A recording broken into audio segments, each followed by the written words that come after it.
everyone, it is Shantae. I am in my car right now driving, so please don't mind me. But I got a lot of feedback from that grief during the holidays post. I posted that post last year. It was my first year dealing with grief, having lost 3 family members last year, one being my mother. It's probably one of the hardest periods of my life. And I just wanted to make sure, the things that I learned that helped me, I wanted to make sure that that was available to anybody else who may have needed it, or just to know that you're not by yourself. So just to share a bit more, last year I lost my mother at the top of the year. My mother has been addicted to painkillers for, I don't know, maybe 15 years. And ultimately last year became her end. Again, one of the hardest seasons of my life. I definitely didn't walk into 2017 thinking that by the end of it I wouldn't have my mother or my other family members. But loss is a part of our lives, and I just want to make sure that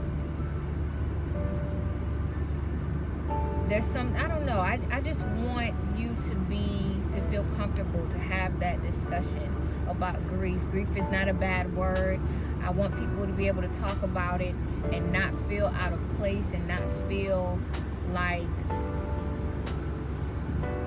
you can't feel. And then I don't want you to be stuck. There were seasons last year where I just felt so hopeless, because I felt like I failed my mother. I felt, responsible to a degree. And I just missed her. I miss her even now, So I just don't want anybody to feel like they're by themselves this holiday season. Whether you've lost a loved one, whether your marriage has ended, you lost your best friend, miscarriage, or maybe your dreams themselves didn't crack up to be everything that you thought they would be. I just want you to know that you're not by yourself, and I want you to be able to take care of yourself while you're in this process of just grieving your loss. So I have the privilege of having a good friend of mine talk about, the loss of her mother, the different things that we both have done to ensure that we don't find ourselves in these pits of depression, because it is so easy, really, it's so easy to get into that place where you just go numb, or you just get so bottled up and overwhelmed in grief that you just really don't know how to deal. So I have my good girlfriend from good old Alabama. You're going to hear her accent. It is the cutest thing ever. But you're going to hear me and my good girlfriend let you in on our conversation about grief and the things that we've done to ensure that we take care of ourselves while we heal. So I love you guys. I just, I love you. I want you to just feel good and know that there's life after loss. One thing that really helped me last year, I know that there are some people that follow me that are not believers, and if that's you, you are really missing out. But one thing that helped me last year, we had to pack all my mother's stuff into a bag. All of her apartment, we had to throw a lot of the stuff away and pack a lot of stuff away.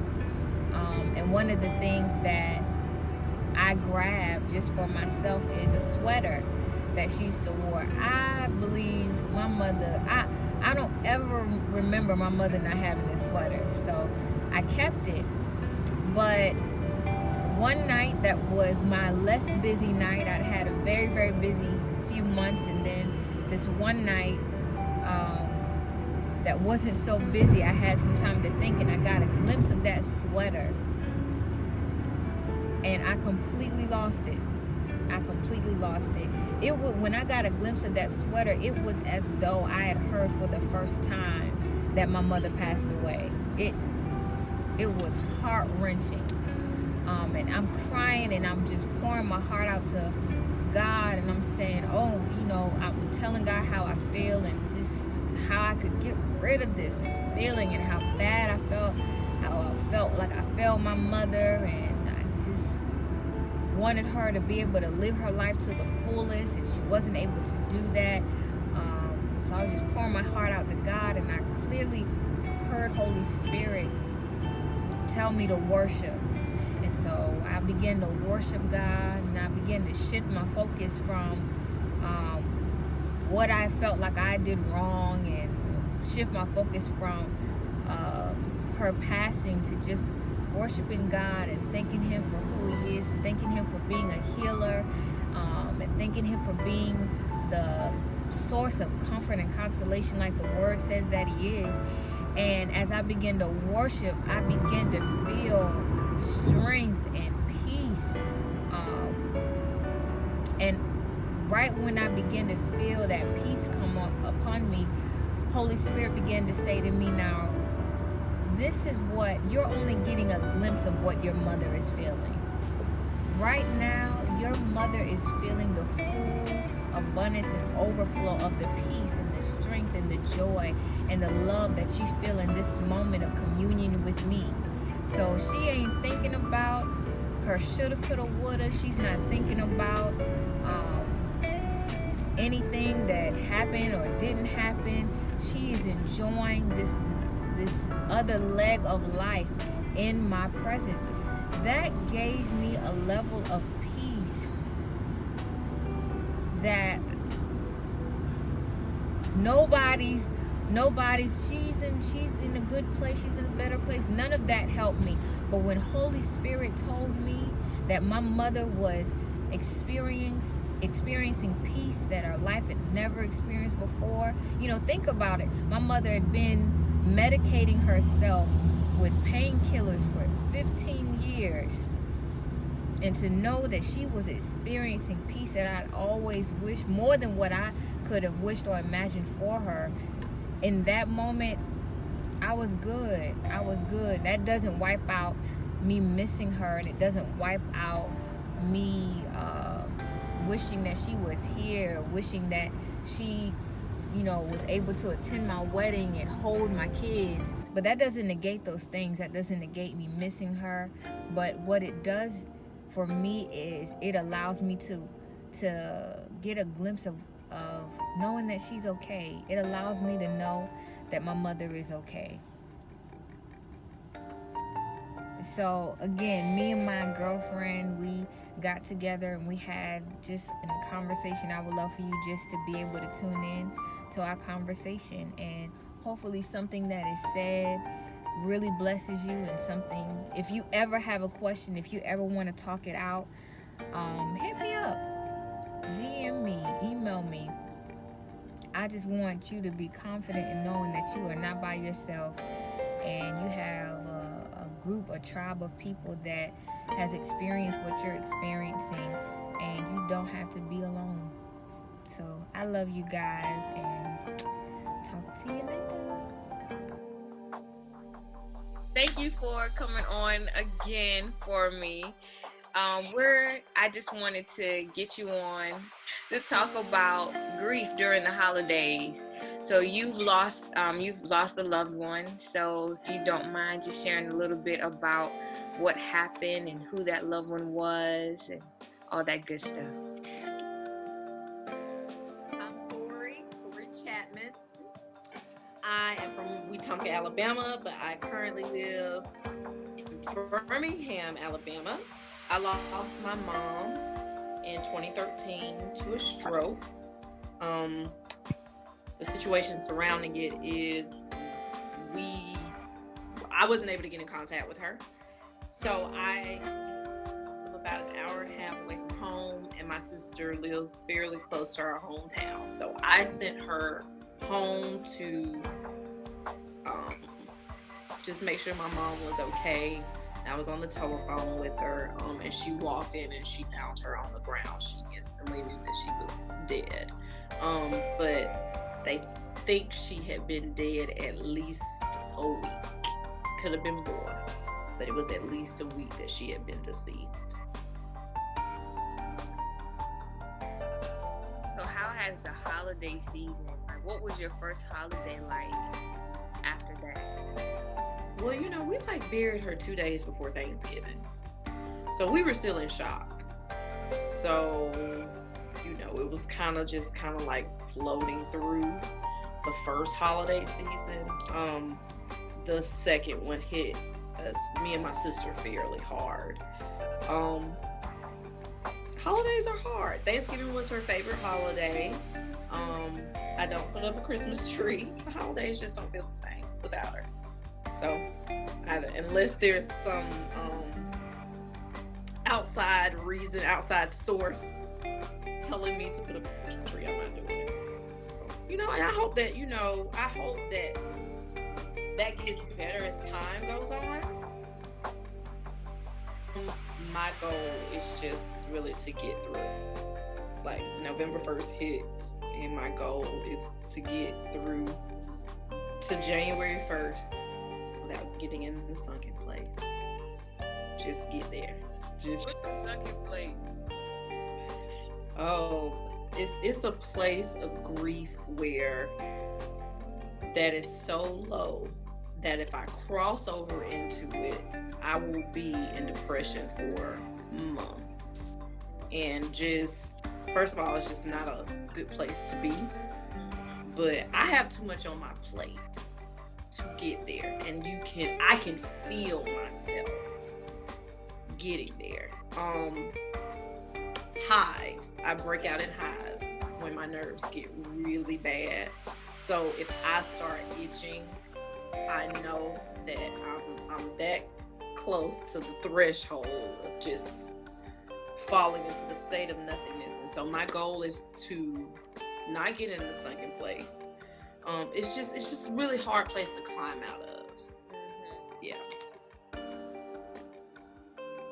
So how have you managed to stay out of that sunken place?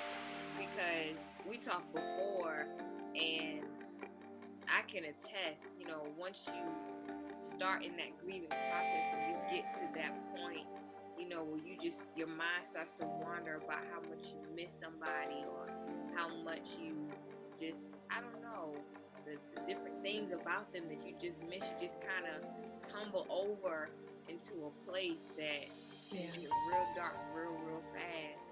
So, now we're in the holiday season now. We have Christmas coming up next week. How do you manage so that you don't even cross or even walk even towards that door of the sunken place? So in previous years, before last year, I just really just tried to kind of not deal with it. And so I would just kind of stuff my plate, pile things on top of my plate to do. And then I would get to a place of sadness that it would be like an outburst. It would be really unhealthy. It would be really bad. But last year, my spiritual mom had been telling me for years, I think during, the holiday season, you just kind of need to take a time out from everything. I think you need to focus on yourself. I think you need to rest. I think you need to just take care of you. And so I just kind of ignored her for years. And then last year, I actually took her advice. And so what I have done in the last year, this year, instead of just trying to pretend or just trying to not deal with it, I sit in that. If I feel like I want to cry, I sit, I cry, and then I get up and I do something that makes me smile. We were talking about the puppies. I watch videos on YouTube of yellow puppies frolicking through the fields. I get up and watch a funny movie. Hey, the puppies work. Okay, Yeah. Maybe you're not a puppy person. Hey, Maybe you're a cat person. I don't know. Some people are lizard people. I'm good. However, the puppies work for me. They're so cute. They just smile. They barely can. The real new puppies that can barely walk.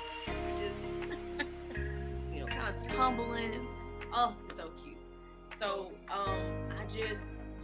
I spend time with friends. I get up and go do stuff. So I make sure that I'm not sitting still. Like I empty myself out of how I'm feeling, the sorrow, the grief, and then I have to fill myself back up. So that is where, doing something that makes me smile comes in. So YouTube videos, spending time with friends, sharing a meal with a loved one, something like that. Just thinking about that story, I promise you, I think about the story often that you put on Facebook about your friends, because it's like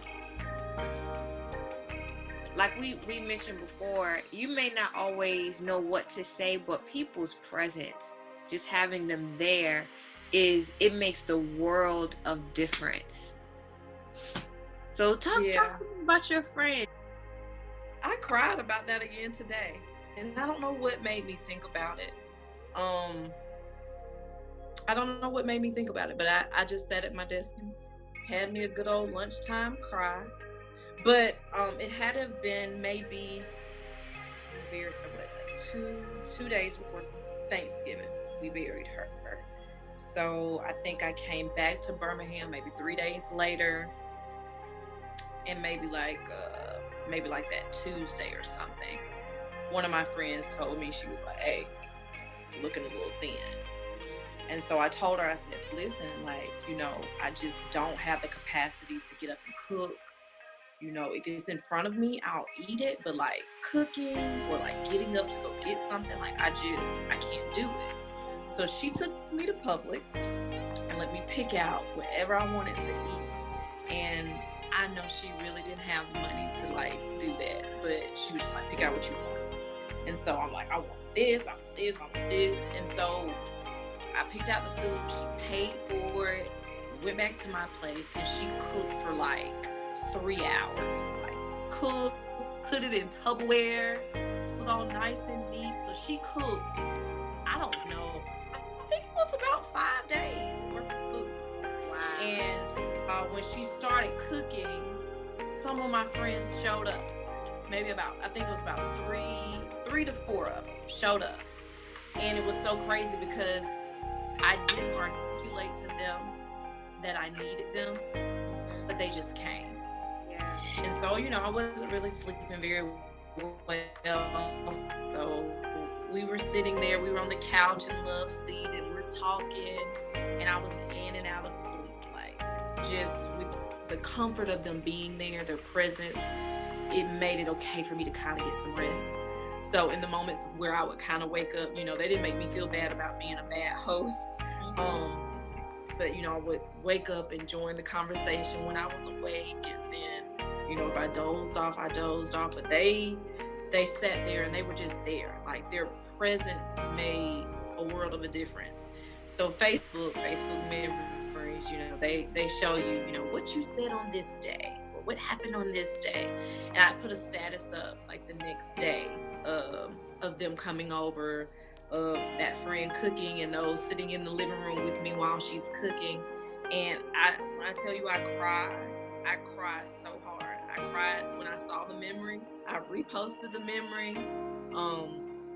And then I cried again about it today. But just your people, your tribe, just like knowing that when I couldn't articulate it with words, like they just felt like I needed them, and they just showed up. So that has really, really helped with this journey of walking through losing my mom. And it also makes me want to be that type of friend to those around me, those that I care deeply about. Just like, it's not about money or presents or gifts or anything like that. Just them showing up. It just made a world of a difference. And they show up often, and they show up well. So a tribe really is really, there's a few things that I think that you mentioned before. You talked about a tribe, which I think there's nothing like the comfort of people who love you.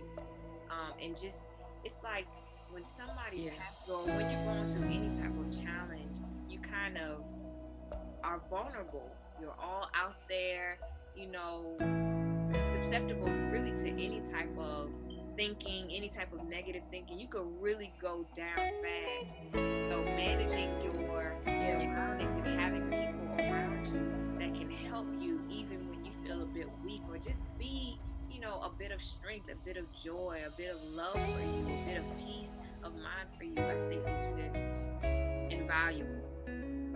Yeah. When I saw your post, I was like, oh, it just made my heart so warm that there are people that exist that can just read between the lines of what you don't say and just show up. So, kudos to you. Yeah. Be like, I felt like you needed me. So I just showed up. Yeah. Hi, Torrie's friends. Hey, my friends. I love y'all so much. Thank you. Yeah. You also mentioned therapy. Talk Yes. about it. I'm about that therapy life. And I also want to address medication because we didn't talk about that yesterday. Oh, we didn't know. No, we did. I've had to use medicine to help me. That's the only thing that makes the hives go away. I didn't tell you that. Oh. That's what makes the hives. That's what makes the hives go away. So I'm gonna make a little joke, and you're gonna laugh because it's funny. Oh my God. So I saw this beautiful young lady that I follow on Instagram. She had dealt with like mental health issues for years. And so she had put in her Insta stories. She was just like, you know, for my well-being, for my mental health, you know, I won't be surprised if, you know, I have to use some type of medicine to help balance me out, you know, for the rest of my days. And she was just like, my friend gave me this little jingle when I was talking to her about it. She was like, Jesus loves me, this I know. That's why he made Lexapro. And I was like, I mean, Okay. yeah. I was like, yeah. But I use it during the hard season. So during the winter season, I use Lexapro. When it's coming up, like, so basically like November through February-ish, because our birthday is in February. And then it's hard. It's like the anniversary, Right. and within 2 to 7 days is Thanksgiving, my birthday, and then it's within like a week and a half or so. So it was the 20th we found her. My birthday is December 1st. You know, Thanksgiving's in there, then it's Christmas, and then her birthday is in February. So, and then there's, you know, Mother's Day. So I typically do well. I do fine. But those, like the winter season, like, I take it, and I have no problem telling people to do what it is that you need to do to take care of yourself. So when the hives, if I'm not on the medicine and the hives come, I don't have problem with the hives while I'm on the medicine. But I remember going to my doctor, and it was just like, you know, my nerves are so, but he was like, if you take the medicine, the hives will go away. And I'm just like, I don't want to take it. You know, that struggle between your faith and, you know, well, maybe I'm not praying enough, or maybe I'm not believing enough. You know, I'm a believer, so maybe I'm not believing in God's power enough. And it's just like, hey, that's great. That's fantastic. Lay on your face and take this pill. Right. I agree. Or she could be walking around like, right, scratching. It's not fun. It's hilarious, actually. But yeah, like, it's like the hives. But if I feel myself like I get to the sunken place, I'm getting to the sunken place. It's like, you're not on the Lexapro. you know what it is. You need to take the medicine because your chemicals are off balance, and that's normal. But the medicine makes the hives go away. I'm a very big advocate for counseling. Like the word says, seek wise counsel. You know, the whole, just you need to lay on your face. I need to lay on my face, and then I need to go talk to this woman about what's going on too. I'm gonna do that. So yeah, so counseling is something that is regular, and in my life, I do it regularly. I see a counselor. She's amazing. So those are the things that have helped me on my journey. Everybody's journey doesn't look the same. Right. How everybody gets through doesn't look the same, but this is what has helped Torrie. So I can speak adamantly about those things and how they have helped me. And some people is walking on the beach, being one with nature. Whatever their path is, but I don't want us to feel shame in how we get to a healthy place within our lives. Yeah, I think it's a fear. I think that you fear that you don't have power, or you're not believing God, or He's not pleased with, all these other different things, or it makes you less of a believer. If you talk to somebody.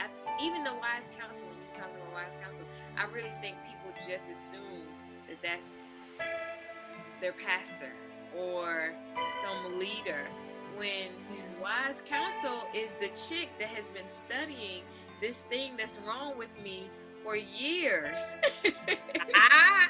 Whereas, my pastor has been studying the word, and he knows how to get me to a certain point spiritually. But this lady knows that if I'm dealing with bipolarism, for example, he's been studying this. She knows what to say to me. She knows different tactics and different strategies that can get me to a position where I can really tackle that thing and get the victory over it, versus tripping and wilding out, praying, but having mood swings. So, right. Emotions all over the place. And everybody at church think that I just got an attitude problem, but I'm really bipolar. You know what I mean? What would you say to people, again, we're coming up on that Christmas season. There are people who probably are anticipating trying to sleep through that day, or really, really already feeling the blues now.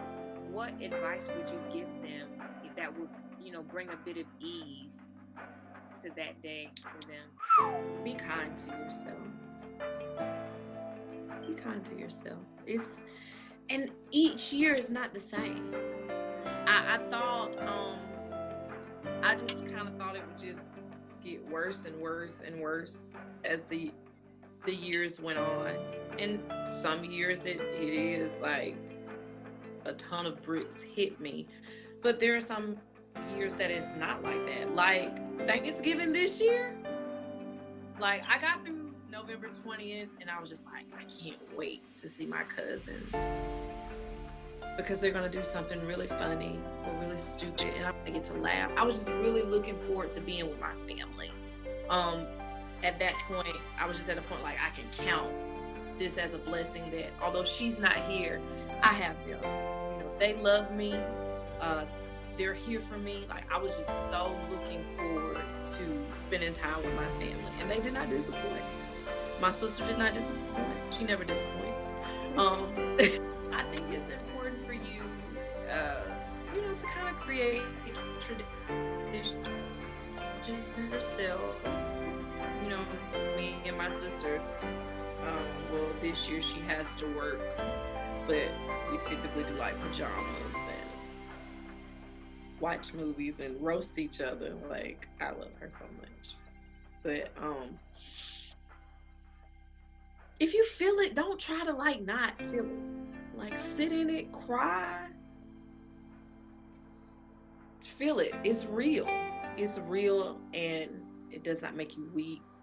And you getting up and having a beautiful day does not make the love that you have for that person, like it doesn't dampen that or make it any less, because you're still living, because they still want you to go on living. You know what I mean? They still want you to have a full life. And we said their life is, their life has transitioned from this one to the next one. So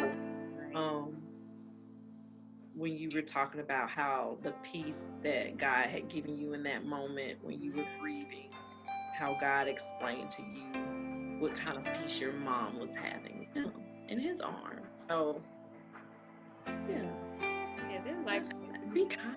so we have to continue as well. Yeah. What do you do? What, like, have you figured out what you're gonna do for Christmas yet? So I think I've decided what I'm gonna do for Christmas. So this year, because I want to create traditions for myself, I think it helps you stay far away from hopelessness, and it also just, I don't know, it's fun. You just gotta have fun, like you just said, beautiful, having fun and enjoying your life does not diminish any feelings that you have for the people that you lost. Like, they would want you to continue on and live greater. So for Christmas, I am going to get up and I'm going to make myself some breakfast. Okay. I don't know. It's going to be like French toast. I don't know. It's going to be something. But it's going to be really yummy. It's going to be yummy. Okay. Yes. Okay. So, and then I'm gonna wake up, of course, in my favorite pajamas. They're gonna be Christmas pajamas. My favorite pajamas. And then I think I'm going to take my Tupperware. I'm gonna go all these houses. I'm gonna round up my food from all these houses. Yup. I'm gonna collect my food. I'm gonna bring it back to my house.